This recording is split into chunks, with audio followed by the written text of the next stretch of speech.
Hi everyone, Sean Healy, personal change agent here, and you're watching the Relationship Resourcing Series, a series designed to support people in having better quality business and personal relationships, and also a better quality experience in terms of our relationship with ourselves. So welcome to today's episode entitled Advancing the Functional Adult. This concept I draw off is from the author and very significant contributor to the field of addiction, recovery and codependency, the amazing Pia Mellody, who's written some fantastic books about codependency, recovery and relationship dynamics. And so we're talking a little bit about some of her frameworks today, in particular the idea of the functional adult.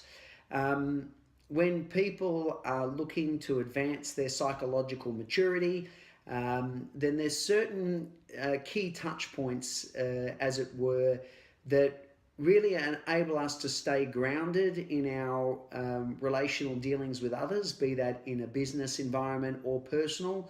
And this framework is called being able to stay in functional adult. You know, we're not being triggered into a victim, wounded, childlike response, or we're not being pushed into a kind of raging adolescent space when we're triggered in our wounding. You know, for some people under stress, they tend to age regress. And what this brings up is gaps in our developmental maturity, as I say, that are often exposed under stress. And this can be one of the central points of where we have really significant issues of miscommunication that can really go against us, not only in our personal lives, but in our business lives too. You know, those moments where we say those things that we really wish we could take back. And so if we have a kind of a grounding and an anchor point that we're able to go to when we're dealing with others and with ourselves, then the more stable, the more centered we are, the better kind of experiences that we're going to have. And one of the elements that is so important to this is that we are connecting for many of us, unfortunately, to our own inherent sense of worth. We're able to esteem ourselves in really healthy ways that don't rely on comparisons with others, because comparing ourselves to others is such a tricky and fragile place. You know, we can end up feeling that, you know, we can create for ourselves, because I'm doing better than a certain person, this triggers me into a sense of better than. But the moment somebody else comes along who's doing better in an area that I pride myself in, then I'm going to be go into a space of envy and a feeling of less than when I'm dealing with this other person. So there's this kind of up and down roller coaster kind of experience that we can have with our esteem when we are basing our sense of value off what we're doing rather than our innate beingness, and we're basing that off our comparisons, and often comparisons that only have a snapshot of the truth, not the whole thing. You know, it's so easy to get a potentially a false sense of how others are doing these days due to social media and wonderful filters and you know, all the kind of production bells and whistles that can go with enhancing our photos and creative story writing, all of these things in which, you know, it's very easy to make our lives look the way we want, where we've got this very impressive sort of shop front, and everybody thinks we're doing great, just don't look in the storeroom, so to speak, to really get a gauge of the true chaos. So we can be going into envy and jealousy based off a falsehood, based off an illusion that's in front of us. And this again can really pull us away from our sense of healthy esteem, our sense of being connected to our own innate value. And when we can reconnect, or we can continue to be connected to a sense of our own innate worth, this gives us a whole different operating parameter to come from.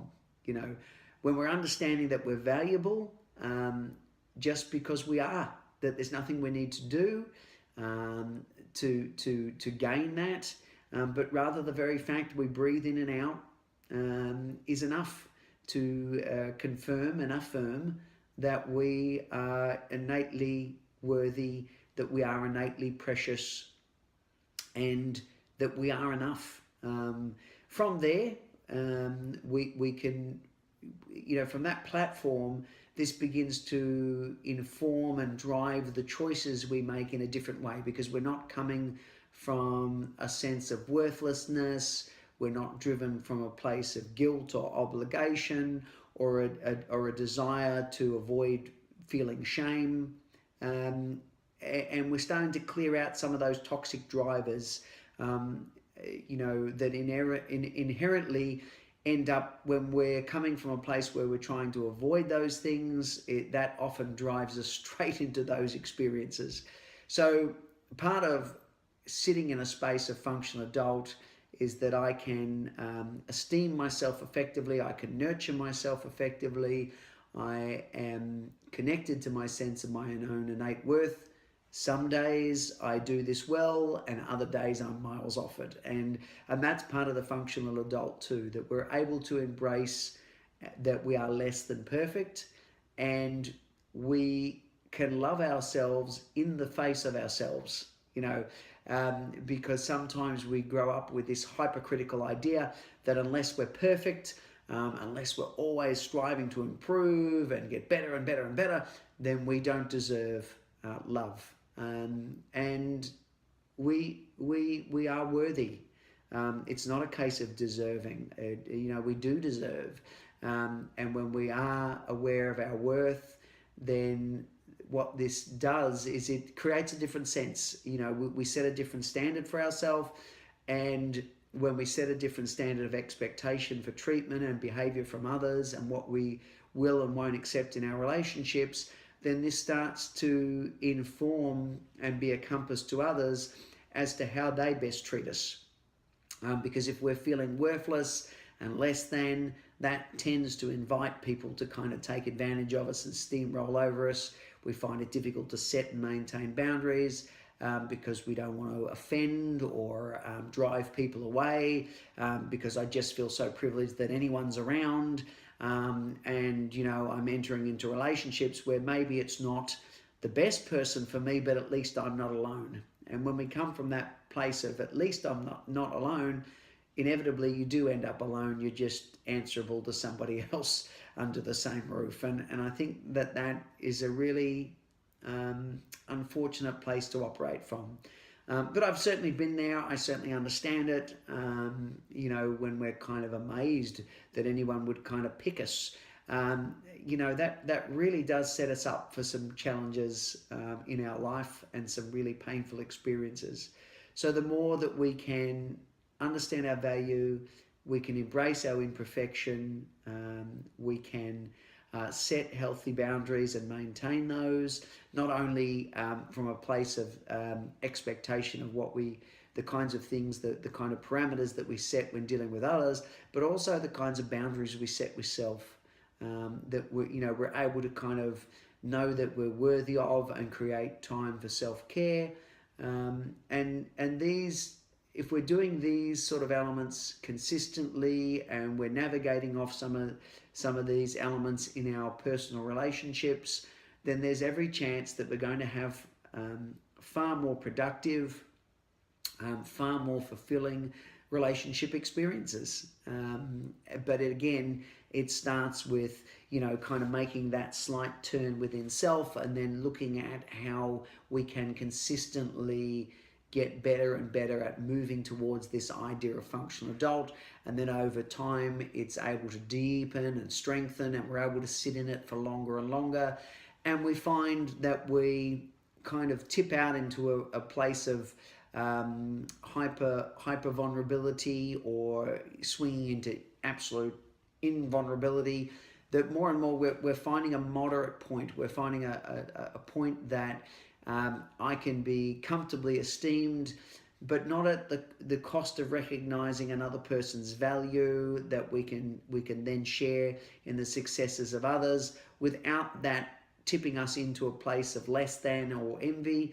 But rather, I'm delighted. I'm delighted when my partner succeeds. I'm delighted when my business partner has a win. I'm delighted when my friends are doing well, rather than this part of me that kind of goes, yay, good for them, and why isn't it me? We're able to just be present with one another because it's not triggering inadequacies in us. This is something that, it takes time. It's like building any kind of habit, and until our habit becomes that place of functional adult where that's our go-to, and then more and more we can hold that space even in times of challenge, even in times of stress. But we've also got to give ourselves the room that might be something we need to work on. For some of us, we haven't had very good role models. We've seen a lot of raging adolescent. I think it is again, someone who's a giant in the world of addiction recovery. John Bradshaw is the person I think I heard this from. And the saying is that there's not a lot of adult in a child, but there's a lot of child in an adult.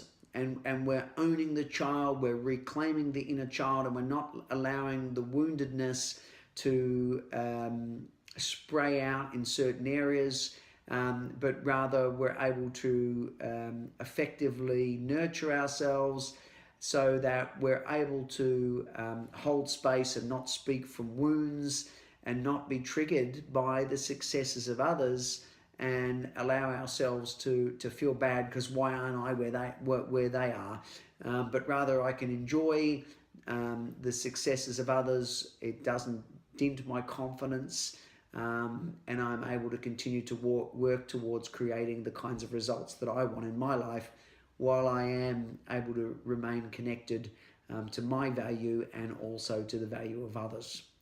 There's a lot more that could be said about the functional adult, and there'll be other episodes where we'll revisit this concept, as well as the ideas of the wounded child and the raging kind of adolescent, so to speak. But I thought that this might be a kind of a digest point, or enough to kind of digest for the moment. But I hope that it's something insightful and helpful, because it does. If we haven't had good role models, it's, we haven't had healthy boundaries modeled very well to us in our childhood. If we haven't had moderacy demonstrated very well in childhood, our family was a very much an all or nothing family, and really didn't know how to do kind of in between. We're either working flat out or we were absolutely slothing around. We were a family that was incredibly intense and serious all the time, and there was never room for silliness and frivolity.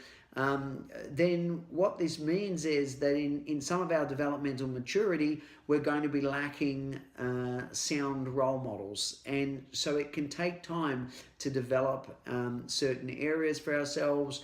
And we're looking around for role models that people who do the sorts of things we aspire to do better. And we're just using that as nothing more than a touch point, a navigation point to work on ourselves and to get to a place where more and more we're in a wondrous, grounded, stable place. And as I say, we can love ourselves genuinely and deeply despite our imperfection. We're shaking off that idea that there's something inherently wrong with us, because for some of us that is something that runs, and it's so painful. It comes from the past. It doesn't have to be where you are now. So I hope this episode has given you some food for thought. I do work both with individuals and groups, dealing with business and personal people dynamics. It's my absolute passion. I truly believe that the more we understand about what's going on around us, the more we can utilize those dynamics in ways that create better results for ourselves and those around us. I do in-house and group training as well. And you're welcome to visit me at my website, emergencetraining.com.au. I really love kind of sharing this kind of information. So once again, thank you for watching the episode. Hope you took some value from it and some insight. And until next time, bye.